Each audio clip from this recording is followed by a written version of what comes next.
శ్రీమాత్రే నమ. జయ గురు దత్తాత్రేయ నమ.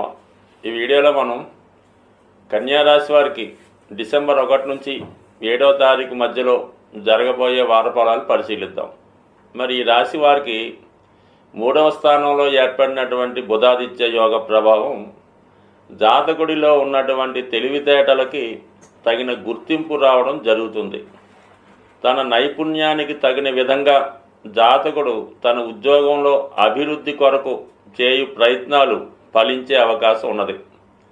అలాగే ఈ రాశిలో ఉన్నటువంటి వారు ఏదైనా పోటీ పరీక్షలో కానీ ఇంటర్వ్యూలో కానీ పాల్గొంటే ఎక్కువ శాతం విజయ అవకాశాలు ఎక్కువగా ఉన్నాయి. అలాగే ఎక్కువగా కన్యారాశి వారు చిన్న చిన్న వ్యాపారాలు, చిన్న చిన్న ఉద్యోగాలు అంటే కానిస్టేబుల్, టీచర్సు, గ్రూప్ 4, గ్రూప్ 3 ఉద్యోగాల కోసం ఎక్కువగా పోటీ పడడం జరుగుతూ ఉంటుంది. సో అటువంటి వారికి ఈ గ్రహస్థితి చాలా వరకు మీలో ఉన్న నైపుణ్యానికి తగిన గుర్తింపు రావడం జరుగుతుంది. క్రీడారంగంలో ఉన్న వాళ్ళకి కూడా చాలా వరకు కొత్త అవకాశాలు రావడం జరుగుతూ ఉంది. అలాగే మరి కంపల్సరిగా మీరు ఈ వారంలో ఒక మార్పు మీ ఉద్యోగ విషయాల్లో కానీ దైనందినంగా మీరు చేస్తున్న వ్యాపార విషయంలో కానీ మార్పు రాబోతుంది. ఫర్ ది సేమ్ టైం అభివృద్ధికరంగా కూడా ఉండబోతుంది. అలాగే ఈ రంగంలో ఈ రాశిలో ఉన్నటువంటి ఎక్కువగా చిన్న చిన్న కళాకారులు, అలాగే టీవీ, మీడియా, యూట్యూబ్, సినిమా రంగంలో ఉన్నటువంటి టెక్నీషియన్స్కి, అలాగే ఆర్టిస్టులకి మీలో ఉన్నటువంటి టాలెంట్కి తగిన ఉపాధి అవకాశాలు, గుర్తింపు ఈ వారం రావడం జరుగుతుంది. అంటే చాలా వరకు ఈ కన్యా రాశిలో ఉన్నటువంటి టెక్నీషియన్స్ వారి యొక్క నైపుణ్యాన్ని తమ సీనియర్స్ పెద్ద పెద్ద వాళ్ళు ఉపయోగించుకొని వీళ్ళకి ఏదో కొద్దిపాటి ధనం ఇచ్చి తృప్తిపరుస్తూ ఉంటారు. వీళ్ళ టాలెంట్ని ఉపయోగించుకున్న వాళ్ళు లక్షల్లో కోట్లలో ధనాన్ని సంపాదించడం జరుగుతూ ఉంటుంది. అటువంటి బ్యాక్గ్రౌండ్లో ఉన్నటువంటి ఆర్టిస్టులకి అలాగే టెక్నీషియన్స్కి ఈ వారంలో ఒక గొప్ప గుర్తింపు రావడం జరుగుతుంది. మీరు ఒక పెద్ద డైరెక్టర్ కానీ నిర్మాత దృష్టిలో పడడం వల్ల మరి మీ యొక్క స్థాయి పెరుగుతుంది. అలాగే కొత్తగా మీరు అగ్రిమెంట్ చేసుకోవడం, పుష్కలంగా మీ యొక్క ధన అవసరాలకు తగిన విధంగా ఆర్థిక సహకారం కూడా లభించే అవకాశం ఉంది. అలాగే ఈ రాశిలో ఉన్నటువంటి స్త్రీలకు కానీ కళాకారులకు కానీ గుర్తింపు రావడం జరుగుతుంది. అయితే ముఖ్యంగా ఈ రాశిలో ఉన్నటువంటి స్త్రీలు ఏదైనా ప్రయాణం మీద బయటికి వెళ్ళినప్పుడు కానీ ఎక్కడికన్నా ప్రయాణాలు, శుభకార్యాలకు వెళ్ళినప్పుడు ఇతరుల యొక్క దృష్టి, ముఖ్యంగా చెడ్డవారి యొక్క దృష్టి మీ మీద పడకుండా జాగ్రత్త వహించండి. అలాగే ప్రయాణాలు చేస్తున్నప్పుడు ఏదైనా మీ యొక్క విలువైనటువంటి వస్తువులు జాగ్రత్త పెట్టుకోవడం మంచిది.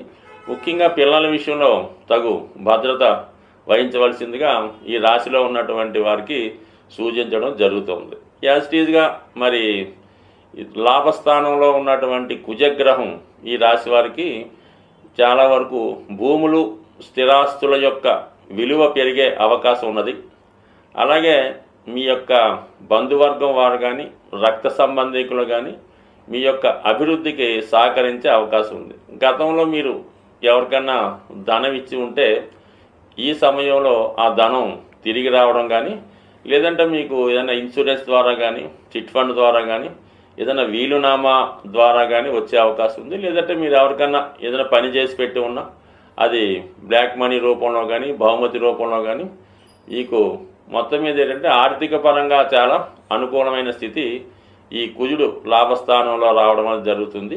అలాగే భూములు, స్థిరాస్తుల యొక్క వాటిపైన కూడా ఆదాయం లభిస్తుంది. ఇది చాలా వరకు ఈ రాశిలో ఉన్నవారు ఉద్యోగ విషయంలో చాలా జాగ్రత్తగా వ్యవహరించవలసి ఉంటుంది. అంటే తొందరపడి మీరు ఏదైనా కొత్త ఉద్యోగం వస్తుంది కానీ ముందుగా మానివేయడం వల్ల కొద్దిపాటి ఇబ్బందులు కూడా రావచ్చు. కాబట్టి ఉద్యోగం మారదాం అనుకున్న వాళ్ళు చేతికి ఏదో కొత్త ఉద్యోగం వచ్చిన తర్వాత మారాలి తప్ప ముందుగానే మీరు మానేస్తే తర్వాత అది రావడం ఇబ్బంది అవుతుంది.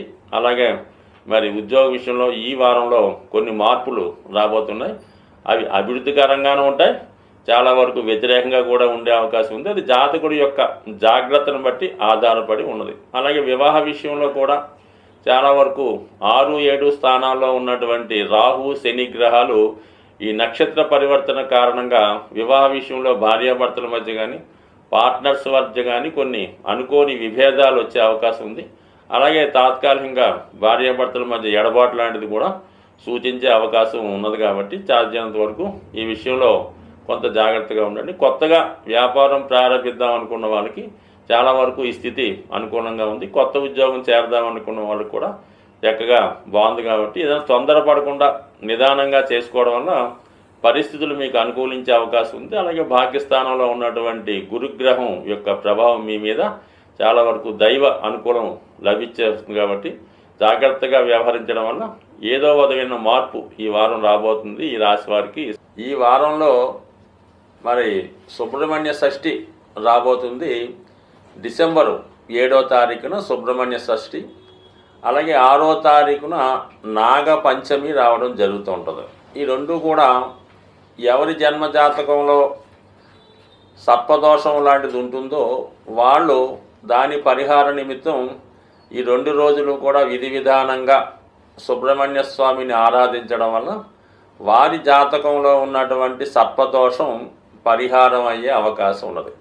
అంటే అసలు సర్పదోషం ఏ విధంగా ఉంటుంది, దానివల్ల ఏ విధమైనటువంటి ఫలితం వస్తుంది అని గమనిస్తే జాతకంలో కేంద్రాల్లో పాపగ్రహాలున్నా, పంచమ స్థానంలో కుజుడు, శని, రాహు, కేతు లాంటి గ్రహాలున్నా, వృశ్చిక రాశిలో ఇటువంటి పాపగ్రహాలున్నా, అలాగే శుభగ్రహాలైనటువంటి గురువు, శుక్రుడు, రాహుకేతువులతో కలిసిన ఈ విధమైనటువంటి సర్పదోషం అన్నది ఏర్పడడం జరుగుతూ ఉంటుంది. అలాగే కుజుడు బలహీనపడి ఉన్న, నీచ స్థితిలో ఉన్న రాహుతో కలిసినా కూడా అంటే ఏదో విధంగా అంటే ప్రతి జాతకంలో కుజదోషం ఉన్నట్టు ప్రతి జాతకంలో కూడా ఏదో ఒక సర్పదోషం అన్నది కనబడడం జరుగుతూ ఉంటుంది. అంటే ఈ సర్పదోషం ఎందుకు ఏర్పడుతుందంటే తెలుసో తెలియకో సర్పాలకు ఇబ్బంది కలగడం వలన ఈ దోషం రావడం జరుగుతుంది.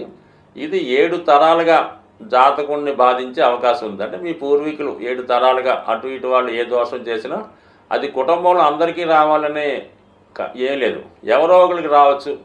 మళ్ళా అది ఎక్కువగా ఈ సర్పదోషం మరి పిల్లలు కలగడంలో ఆలస్యం అవుతుంటుంది. ఎవరి జాతకంలో ఈ సర్పదోషం ఉన్నా వాళ్ళకి ఏమవుతుందంటే సంతానం లేటుగా పుట్టడం, పుట్టినవారు చాలా బలహీనంగా ఉండడం, ఆరోగ్యకరంగా లేకపోవడం, విద్య రాకపోవడం, ఏదో ఒక రోగం వస్తూ ఉంటుంది. అలాగే ఏంటంటే జాతకుడు చెడు వ్యసనాలకి లోనవుతూ ఉంటాడు. తల్లిదండ్రులను హింసించడం, ఇంట్లో డబ్బులు పట్టిపోయి ఖర్చు పెట్టడం, తాగుడు లాంటి కార్యక్రమాలు చేపట్టడం, పగలంతా నిద్రపోయి రాత్రులంతా మేల్కొని వివిధ ప్రాంతాల్లో సంచరించడం, ఇవన్నీ కూడా జాతకుడి యొక్క సర్పదోషానికి కారణమవుతూ ఉంటాయి. ప్రస్తుతం రుణ బాధలు ప్రతి జాతకుడికి కూడా అంటే ఎవరైతే ప్రస్తుతం రుణ బాధలతో ఇబ్బంది పడుతున్నారో, అంటే రుణ బాధలు అంటే ఏదో ఇల్లు కట్టుకొని హౌసింగ్ లోన్ తెచ్చామండి, కారు కొనుక్కొని హౌసింగ్ లోను, అమ్మాయికి పెళ్లి అది రుణ బాధలు కాదండి. మీరు ఏదన్నా వ్యసనానికి లోనై ఏదో పేకాట డబ్బులు పోగొట్టుకోనో, ఆన్లైన్లో డబ్బులు పోగొట్టుకోనో, ఉద్యోగంలో డబ్బులు వాడేసి యజమాని డబ్బులు వాడేసి అది బాగిపడడం అన్నది రుణం తప్ప మన బాధ్యత కోసం పిల్లల్ని చదివించడానికి తల్లిదండ్రులను వైద్యం చేయడానికి అప్పు చేయడం అంటే ఆ అప్పుల బాధలు మీకు నష్టం లేదు, దానివల్ల మీకు పెద్దగా ఇబ్బంది ఉండదు. ఈ విధంగా మీరు వ్యసనానికి లోనై స్త్రీలకి డబ్బు వ్యసనం పెట్టడం, పేకాట ఆడటం వల్ల చాలామంది అప్పుల పాలు అవుతుంటారు. అది అప్పుల పాలు అవటం వాళ్ళు ఎక్కువ ఇబ్బంది పడుతుంటారు.